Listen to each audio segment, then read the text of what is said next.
Hello everyone, how are you guys? Today I'll review a really popular book called Pride and Prejudice. Wow, by Jane Austen. Oh, Pride and Prejudice, the OG enemies to lovers. Who doesn't love gossiping endlessly and going to people's houses? No, but seriously, they go to a lot of houses. Well, I didn't. That's why the first time I read it, I hated it. No, I didn't just hate it, I loathed it. So whenever someone told me, "Oh, I love Jane Austen," I look at them with my disgusted face. It wasn't personal, I just felt frustrated that she was like this. That the Jane Austen wrote a romance book that talked about searching for a husband and not looking for the answers of the biggest questions humanity could ask. Being quite clear, I felt frustrated that she didn't write like a man. Yeah. Yikes. There are fundamental differences between men's and women's writings from the time.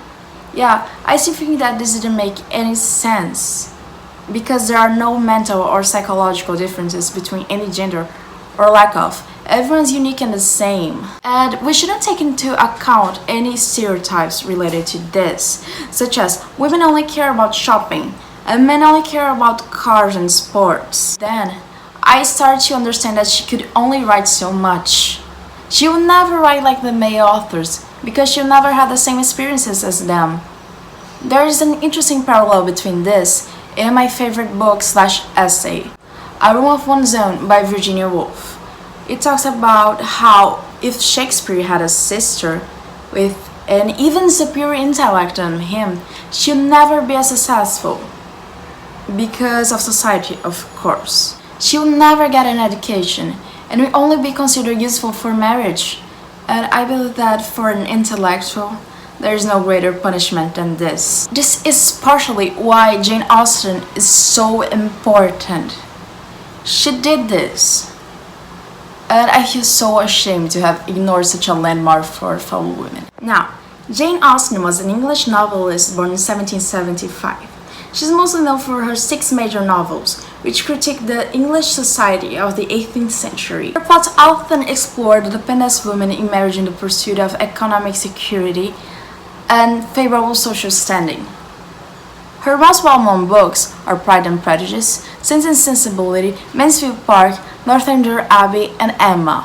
A kinda unknown curiosity is that Clueless was loosely inspired on Emma.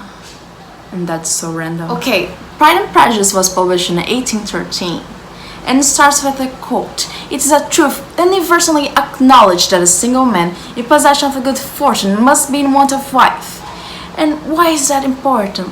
Well, my friend, because the book follows this exactly ironic style. And it tells us the story of the Bennet family, specifically Elizabeth, or Lizzie Bennet, and the trials to get their 5 daughters married. Around this time in the book, 2 gentlemen come to town, 2 wealthy gentlemen, may I add, Mr. Bingley and Mr. Darcy. Mr. Bingley courts Jane Bennet, the eldest sister, and Mr. Darcy offends Lizzie. Yeah, he offends her. And that's where the title comes in. Mr. Darcy wounds Lizzie's pride because of his prejudice against her family. And I think that's mostly what the plot is about. It's actually a misunderstanding.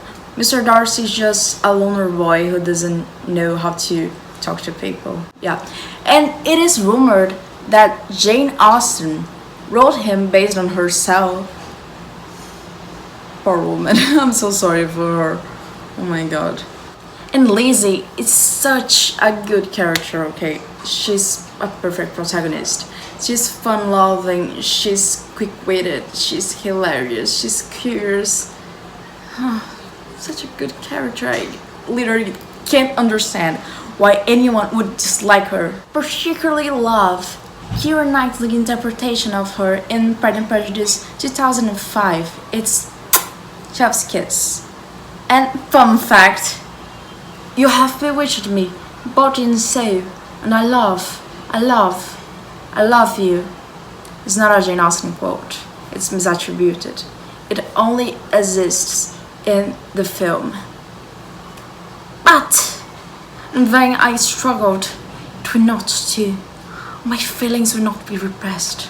You must allow me to tell you how much I ardently admire and love you. It's legit. Text this to the person you like. It's that terrific quote. 10 out of 10 pickup line. And thank you for watching, folks, and that's it. Please like and subscribe, and if you have any book requests, please write them down in comments. Bye!